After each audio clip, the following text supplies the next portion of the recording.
Hi everybody, I'm Mike, this is Budget Guns and Gear Reviews, and today we're going to take a look at the Kel Tec PF9. Stick around, maybe we'll learn something together.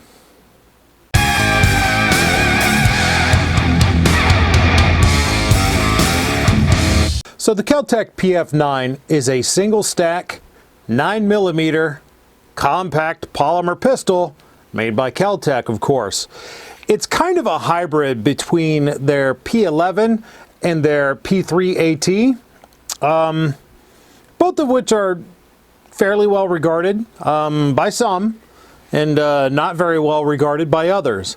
It's kind of a mixed bag. It depends on who you ask about Kel Tec's pistols as to what answer you're going to get.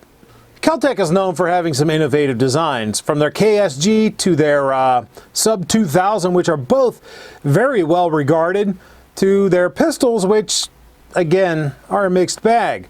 They also make a series of bullpup rifles which look really interesting. Today we're going to talk about the Kel Tec PF9. Let's go ahead and eject the magazine, clear the weapon, make sure everybody knows not loaded whatsoever, totally empty, like some would say my head is.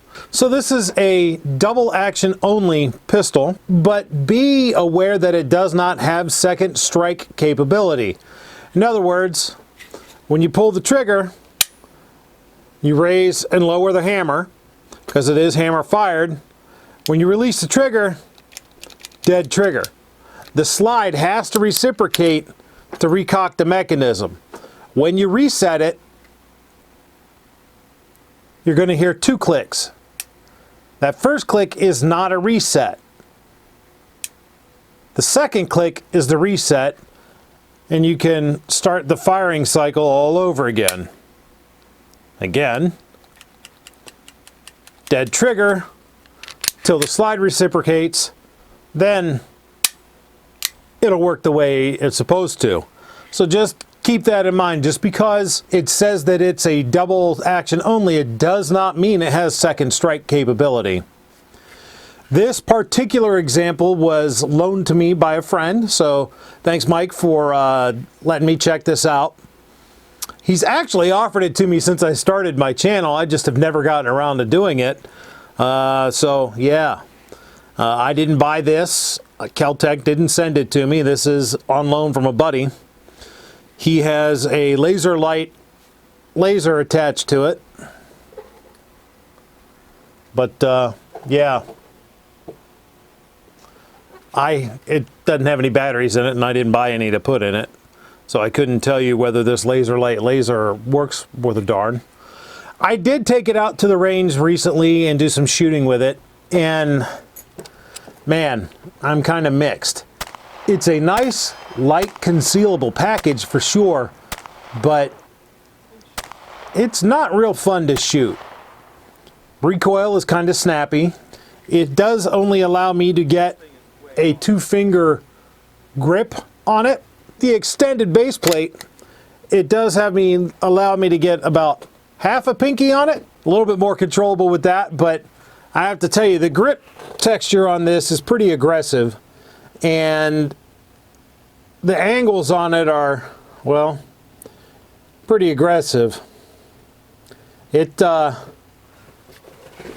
Man, this sucker is kind of rough to shoot. As you can expect from something this light, there's going to be some snappy recoil. On the plus side, it handled everything I gave it without a malfunction, except on a couple of the strings I did, the last round in the magazine didn't eject it.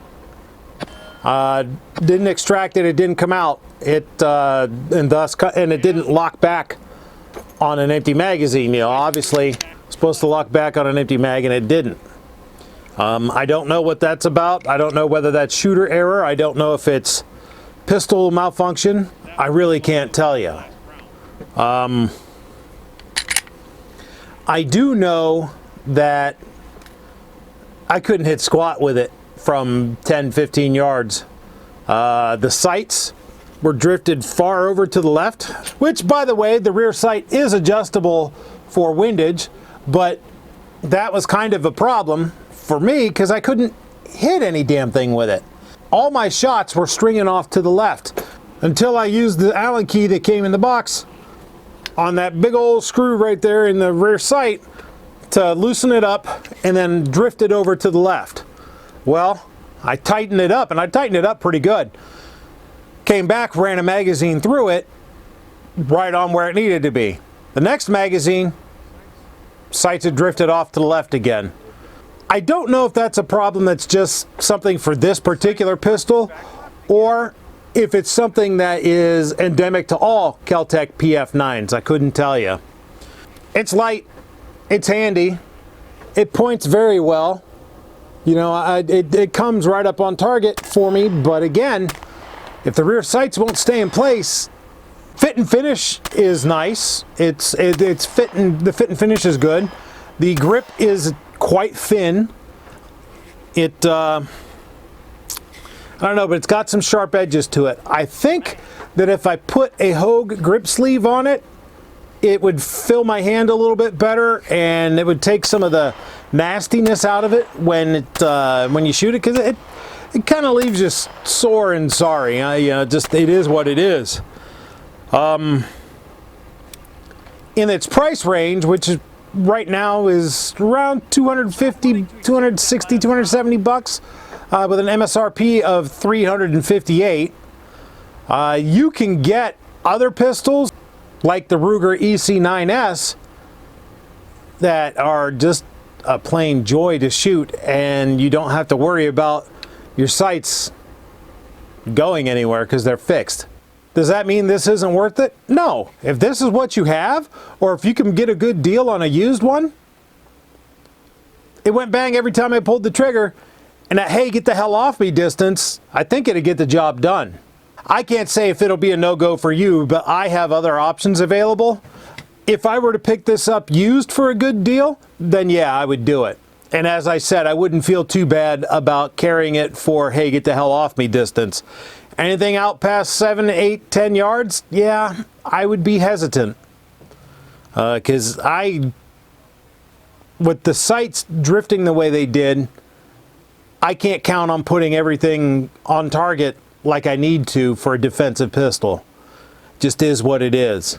Maybe I'll take it out to the range some more and see if I can crank that sight down enough and lock it in enough to get a good good accuracy out of it. Because if I could get accuracy out of this pistol, I wouldn't hesitate. Other than, you know, the texture, particularly right here along the front of the grip frame, that really digs. It really digs right into my fingers. I'm not a tremendous fan of that, but you know, it's not a bad pistol. It just, I don't know if it's good for me. I'm Mike. This is Budget Guns and Gear Reviews. That was my look at the Kel Tec PF9. If you like what you saw, please like, share, subscribe. Consider becoming a patron over on my Patreon account. Every little bit helps me bring content like this to you. And as always, come on back. Maybe we'll learn something together.